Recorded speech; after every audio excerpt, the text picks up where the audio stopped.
আজকে আমরা পড়ব চলতরিৎ।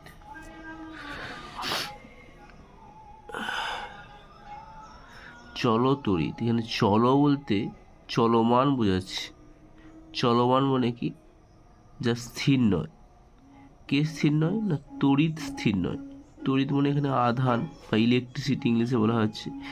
তাহলে যেটা প্রবাহ আছে, যেটা বয়ে যাচ্ছে, সেটাকে বলা হয় কারেন্ট। কারেন্ট সবার হয়, শুধু কারেন্ট শুধু আধানের হয় তা নয়, বা ইলেকট্রিসিটির হয় তা নয়। কারেন্ট মানে প্রবাহ, জলেরও প্রবাহ হয়, জল বয়ে যাচ্ছে। জলের স্রোত মানে কি? Current of water. হ্যাঁ, বায়ুর স্রোত মানে কি? বায়ুর স্রোত মানে কারেন্ট অফ এয়ার। ওয়াটার হতে পারে, এয়ার হতে পারে, প্রবাহী প্রবাহ থাকবে, সেটা অর্থাৎ ফ্লুইড। ফ্লুইড আধান। তাহলে ভর, ভর বস্তু যেমন স্বকীয় ধর্ম, অর্থাৎ কোনো বস্তু আছে বলে তার ভর আছে। ভর নেই অথচ বস্তু আছে, এরকম হতেই পারে না। সেরকম আধানও বস্তুর একটা স্বকীয় ধর্ম। তো কোনো বস্তু আছে মানে তার আধান থাকতে পারে। সে আধানটা শূন্য হতে পারে, ধনাত্মক বা পজিটিভ হতে পারে, ঋণাত্মক বা নেগেটিভ হতে পারে। তাহলে শূন্য আধান বলতে কি বোঝাচ্ছে সেটা একটা বিষয়। শূন্য আধান মানে আধান নেই তা নয়, তার মধ্যে আধান আছে। কোন আধান আছে? না, দুটো আধানই আছে, ধনাত্মকও আছে প্লাস পজিটিভ আধান আছে, নেগেটিভ অর্থাৎ ঋণাত্মক আধানও আছে, কিন্তু তারা সম পরিমাণে আছে। এ দুটো থাকলে এ দুটো থাকবে, 2 একক থাকলে এ 2 একক মানে 0 একক, এ 3 একক থাকলে এ -3 একক থাকলে মানে 0 একক। তাহলে আধান নেই বা নিস্তড়িৎ। আধান না থাকলে বলা হয় নিস্তড়িৎ।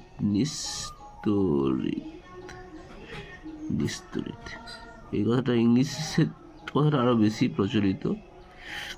Neutral, neutral, sorry neutral. আচ্ছা, তাহলে আধান নিস্তড়িৎ হতে পারে, ধনাত্মক হতে পারে, ঋণাত্মক হতে পারে। এটা বস্তুর আধান, হ্যাঁ, আধান নয়, বস্তুর আধান। আধান দুটো হতে পারে, ধনাত্মক আধান, ঋণাত্মক আধান, কিন্তু কোনো বস্তুর আধান 3টা হতে পারে, নিস্তড়িৎ, হ্যাঁ, ধনাত্মক আর ঋণাত্মক। এদের মধ্যে এর ধর্ম কি? এই আধানগুলোর ধর্ম কি? আধান বহনকারী একটা পদার্থ হতে পারে, আধানটা বয়ে নিয়ে আছে। হ্যাঁ, তো সেটা হচ্ছে পদার্থটা কি না, আসলে ইলেকট্রন। ইলেকট্রনটাই মেন এখানে আধানের ব্যাপারটা আসছে। কেন না, এটা পরমাণুর প্রোটন থাকে নিউক্লিয়াসে, সেই প্রোটনকে বের করা যায় না, পরমাণু থেকে সহজে বের করা যাবে না। কিন্তু ইলেকট্রনগুলো থাকে বাইরে, যেটা বের করা যায়। বের করা যাবে না, একটা পরমাণু থেকে অন্য পরমাণুতে নিয়ে যাওয়া যায়। তাহলে ইলেকট্রনটাই হচ্ছে ঠিক করে দেবে আধান থাকবে না থাকবে না। ইলেকট্রন বেশি আছে, একটা প্রোটন দুটো ইলেকট্রন, মানে এর আধান কি হবে? ঋণাত্মক, কারণ ইলেকট্রনের আধানই ঋণাত্মক। ইলেকট্রন আধানই ঋণাত্মক। ইলেকট্রন কম আছে, প্রোটন দুটো আছে আর একটা ইলেকট্রন আছে, ধরো এটা নেই, এটা আছে, তাহলে কি আছে? একটা প্রোটন এক্সট্রা আছে, মানে ইলেকট্রন একটা শর্টেজ আছে, তার মানে এর আধান হয়ে যাবে কি? ধনাত্মক। তাহলে ইলেকট্রন আছে, কম আছে, বেশি আছে, এই দ্বারা কোনো পদার্থ বা কোনো কণা আধানগ্রস্ত মানে আধান আছে বা নেই বলা যায়। আধানের ধর্ম কি না, আকর্ষণ বিকর্ষণ ধর্ম আছে। যেমন একটা চৌম্বকের মধ্যে, হ্যাঁ, উত্তর মেরু দক্ষিণ মেরু থাকে, এবং উত্তর মেরুকে বিকর্ষণ করে, অর্থাৎ সমমেরু বিকর্ষণ করে, দক্ষিণ মেরুকে বিকর্ষণ করে। এটাও বিকর্ষণ, এটাও বিকর্ষণ। কিন্তু বিপরীত মেরু, উত্তর মেরু দক্ষিণ মেরুকে আকর্ষণ করে, দক্ষিণ মেরু উত্তর মেরুকে আকর্ষণ করে। একই রকমভাবে আধানও ধনাত্মক আধানকে বিকর্ষণ করে। হ্যাঁ, এরা পরস্পর দূরে সরে যাওয়ার চেষ্টা করবে। আর এই যদি নেগেটিভ থাকে, দুটোই নেগেটিভ থাকে, সেটা সমাধান। এরাও পরস্পরকে কী করবে? বিকর্ষণ করবে, অর্থাৎ দূরে সরে যাওয়ার চেষ্টা করবে। হ্যাঁ, দূরে যদি কোনো বাধা বল না থাকে, তাহলে এ সরে যাবে, এখানে সরে যাবে। যত সরে যাবে তাদের মধ্যে আকর্ষণ বলটার মান বিকর্ষণ বলের মানও কম থাকবে, যত কাছে থাকবে বিকর্ষণ বলের মান বেশি থাকবে। কিন্তু যে একটা প্লাস একটা মাইনাস তাহলে তারা টানাটানি করবে, আকর্ষণ করবে, পরস্পরকে টানবে। যেমন দড়ি বাঁধা আছে, দড়ি টানাটানি খেলা হয় না, একজন একজনকে টানে পরস্পরের দিকে, কাছে আসার চেষ্টা করবে, টেনে নিচ্ছে মানে কি কাছে আসছে, সেরকম এরা কাছে আসার চেষ্টা করবে। বা কোনো বাধা না থাকলে এ একসঙ্গে গিয়ে নিস্তরিত হোক, বা কোনো যারা বেশি থাকবে সেটা হবে ধনাত্মক, যদি বেশি থাকে এরা ধনাত্মক হয়ে যাবে দুটো মিলে, আর যদি বেশি থাকলে ঋণাত্মক হয়ে যাবে। আধানের সংরক্ষণ মানে রক্ষণ মানে রক্ষা, অর্থাৎ নষ্ট হবে না, আধান নষ্ট হবে না। আধান নষ্ট হবে না মানে ভর যেমন নষ্ট হয় না, আমরা পড়েছিলাম আগে রাসায়নিক বিক্রিয়ার ফলে ভরের সংরক্ষণ থাকে। অর্থাৎ কোনো তো কাগজে পুড়িয়ে দিলে কাগজটা যে হালকা হয়ে যাচ্ছে তার মানে এই নয় যে ভর নষ্ট হয়ে যাচ্ছে। আধানে কাগজটাকে পুড়িয়ে দিলে কাগজ থেকে কার্বন ডাইঅক্সাইড উৎপন্ন হচ্ছে, হ্যাঁ, কার্বন ডাইঅক্সাইডের একটা ভর আছে, বা আরও অন্য গ্যাস তৈরি হতে পারে।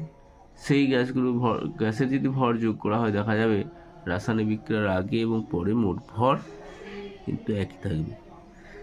হ্যাঁ, আচ্ছা, সংরক্ষণ মানে আধান এটাই যে ইলেকট্রন ধরো নেগেটিভ আধান বহন করে, তো ইলেকট্রন কি নষ্ট হয়ে যাবে নাকি? না, নষ্ট হবে না। নেগেটিভ আধানে যতগুলো ইলেকট্রন থাকবে তত তার আধান ঠিক থাকবে। ইলেকট্রনের আদান প্রদান হলে ভরে কিন্তু পরিবর্তন হতে পারে, কারণ কি ইলেকট্রনের ভর আছে,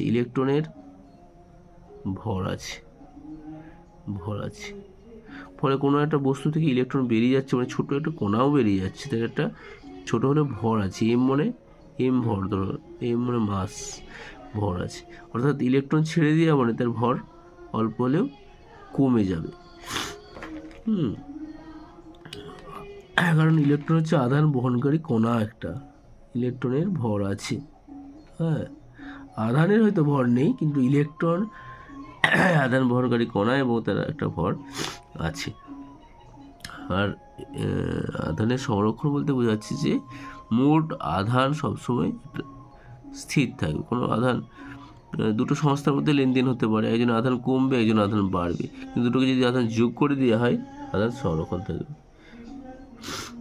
আচ্ছা, কোনো বিচ্ছিন্ন সংস্থার মোট তড়িৎ আধান সর্বদা ধ্রুবক। অর্থাৎ বিচ্ছিন্ন সংস্থা মানে এ যদি আদান প্রদান না করতে পারে কারোর সঙ্গে, একা হয়ে যায়। যেমন জেলের মধ্যে যদি একজন বন্দি, সে কি নিঃসঙ্গ, তার মধ্যে যত টাকা আছে তার পকেটে সেই টাকাই থাকবে, কেউ দেবেও না, টাকা নেবেও না, বা তার কাছে যা আছে সম্পদ বা কিছু তার কাছে যদি দেওয়া হয়, তাকে টাকা দেওয়া হয় 100 টাকা, সে কেনাকাটাও করতে পারবে না কারোর সঙ্গে, সে জেলের মধ্যেই বসে আছে, সেলের মধ্যেই। তাহলে কী হচ্ছে, তার মোট টাকার পরিমাণ যেমন স্থির থাকে, সেরকম কোনো একটা পদার্থ যদি আধানের আদান প্রদান না করতে পারে অন্য বস্তুর সঙ্গে, অন্য পদার্থের সঙ্গে, তার মোট আধান স্থির থাকবে। এটাকে বলছে আধানের সংরক্ষণ বা কনজারভেশন অফ চার্জ। ইংলিশ টার্মগুলো মনে রাখা উচিত। কনজারভেশন অফ চার্জ বা আধানের সংরক্ষণ।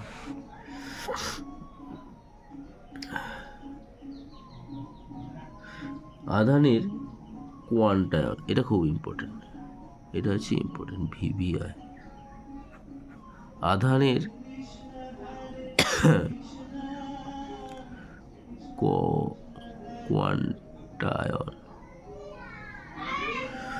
কোয়ান্টায়ন, বাংলাটা হয়তো সেরকম নেই।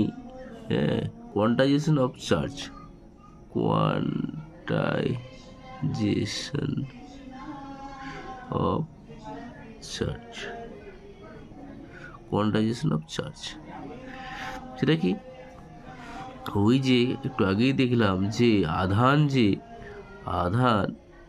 আধানের আসলে মেন কজ যেটা বা কারণ যেটা হচ্ছে, সে কিন্তু ওই মেন ইলেকট্রন এবং প্রোটন মিলে হচ্ছে, কিন্তু ইলেকট্রনটা আরও বেশি জোর দিচ্ছে এই জন্য ইলেকট্রনের পরমাণু থেকে নিউক্লিয়াস এটা আছে প্রোটন, আর বাইরে আছে ইলেকট্রন মহলে আছে ইলেকট্রন, কক্ষপথে ইলেকট্রন আছে, কিন্তু বেরিয়ে যেতে পারে বা অন্য ইলেকট্রন সেখানে ঢুকে যেতে পারে, অর্থাৎ ইলেকট্রনের লেনদেনটা বেশি হয়, তাই ইলেকট্রনটাই মেন কারণ। তাহলে এবং ইলেকট্রনের একটা চার্জ আছে বা আধান আছে, আধানের মান একটা আছে, সেটা মান হচ্ছে ইলেকট্রনের মান 1.6 ইন্টু 10⁻⁻19 কুলম। আর এটা মাইনাস নেগেটিভ, কারণ ইলেকট্রন আধানটাকে নেগেটিভ ধরা হয়। প্রোটনের আধান কত, সেটা মজার, 1.6 ইন্টু 10⁻⁻19 কুলম সমান, কিন্তু এটা হবে কি পজিটিভ, অর্থাৎ আধান দুজনের সমান কিন্তু বিপরীত। তাই একটা ইলেকট্রন আর একটা প্রোটন মিলে মোট আধান করে কত করবে, শূন্য করবে। কিন্তু ভর শূন্য কি হবে না, ভর কিন্তু ইলেকট্রনের ভর আছে, প্রোটনের ভর আছে। ইলেকট্রনের থেকে প্রোটন অনেক গুণ, 1837 গুণ ভারী। হ্যাঁ, তুমি বুঝতে পারছো, ভর কিন্তু আছে, ভর আলাদা জিনিস, ভর আর আধানকে গুলানো চলবে না, আধান দুটো আলাদা জিনিস। হ্যাঁ, আধানের কোয়ান্টাম কি, যে ইলেকট্রন ছাড়বে বা গ্রহণ করবে সেই হিসাবে কি হবে, একটা পরমাণু ইলেকট্রন ছেড়ে দেবে বা গ্রহণ করবে সেই হিসাবে এই 1.6 ইন্টু 10⁻⁹ কুলম আধান বাড়বে বা কমবে। কিন্তু এর মাঝামাঝি একটা অংশ কিছু হতে পারে না। মাঝামাঝি মানে কত, 1.6-এর জায়গায় আমি 0.8 হাফ বা ভগ্নাংশ কিছু হতে পারে না। কেন, এই আধানের থেকে তো আধান কম হতে পারে না, মিনিমাম এই আধান হবে, বা একটা ইলেকট্রনের জন্য মিনিমাম একটা ইলেকট্রন, মানে মিনিমাম আধান কত হবে, 1.6 ইন্টু 10⁻⁻19 কুলম, দুটো ইলেকট্রন, তাহলে 3.2 32, হ্যাঁ, ইন্টু 10⁻⁻19 কুলম। কিন্তু তার মাঝামাঝি কোনো একটা আধান 1.8 ইন্টু 10⁻⁻19 হবে না। তার মানে কি, আধানের যে মানটা হবে ইলেকট্রনের আধানের মানের পূর্ণ সংখ্যা, মানে ইলেকট্রনের আধানের যে ইলেকট্রন আধান যেটা এই 1.6 ইন্টু 10⁻⁻19 কুলম, কত হবে আধান, এটা হতে পারে, বা ইন্টু 2 হতে পারে, বা ইন্টু 3 হতে পারে, বা ইন্টু 4 হতে পারে। এভাবে সংখ্যাগুলো পূর্ণ সংখ্যা হতে পারে, এর মাঝামাঝি কিছু হবে না। হ্যাঁ, তো তোমার কাছে যদি 1 টাকার কয়েন থাকে, ধরো 1 টাকার কয়েন অনেক আছে, 1 টাকা 2 টাকা করে, তুমি 1 টাকা দিতে পারবে, 2 টাকা দিতে পারবে লোককে, কিন্তু 1.5 টাকা দিতে পারবে না, কারণ তোমার কাছে 50 পয়সা নেই, তো তোমার মিনিমাম আছে 1 টাকা। তাহলে এটা কি হবে, তোমার টাকার যে সেটা কোয়ান্টাইন হচ্ছে, কারণ টাকার পরিমাণটাও সংখ্যাটা একটা পূর্ণ সংখ্যা। আবার এই সিঁড়ি দিয়ে অনেকে এটাকে তুলনা করে, যে সিঁড়িতে যখন উঠছি, সিঁড়ি মানে স্টেপ, ঘরের সিঁড়ি বেয়ে উঠছো, তুমি এই ধাপে থাকতে পারো, এই ধাপে থাকতে পারো, এর মাঝামাঝি কোনো ধাপে এখানে দাঁড়াতে পারবে নাকি, পারবে না, হয় এখানে থাকতে হবে, না এখানে থাকবে, মানে পূর্ণ সংখ্যায় 1 নম্বর সিঁড়ি, 2 নম্বর সিঁড়ি, 3 নম্বর সিঁড়ির ধাপ, এইভাবে পরপর সিঁড়ির ধাপ অনুসারে থাকবে। তুমি কিন্তু এর মাঝামাঝি কোনো একটা অংশ রয়ে যাবে, তা কিন্তু হবে না। এটা হচ্ছে আধানের কোয়ান্টাইজেশন। আচ্ছা, এরপর কুলম্বের সূত্র আছে, ভিডিওটা ছোট করলাম একটু, পরের ভিডিওতে কুলম্বের সূত্র দেখব। হ্যাঁ, আধানের একক দেখব, সিজিএস, এসআই একক, হ্যাঁ, তড়িৎ বিভব পার্থক্য, হ্যাঁ, এগুলো দেখব। এখন এই পর্যন্ত এটা পড়াশোনা করো। হ্যাঁ, আমি যে বইটা থেকে পড়াচ্ছি সেটা হচ্ছে ভৌতবিজ্ঞান ও পরিবেশ অভিনব, হ্যাঁ, যেটা পাবলিকেশনটা হচ্ছে ভট্টাচার্য ব্রাদার্স। হ্যাঁ, আর বইয়ের নাম হচ্ছে অভিনব ভৌতবিজ্ঞান ও পরিবেশ, ক্লাস 10। Thank you.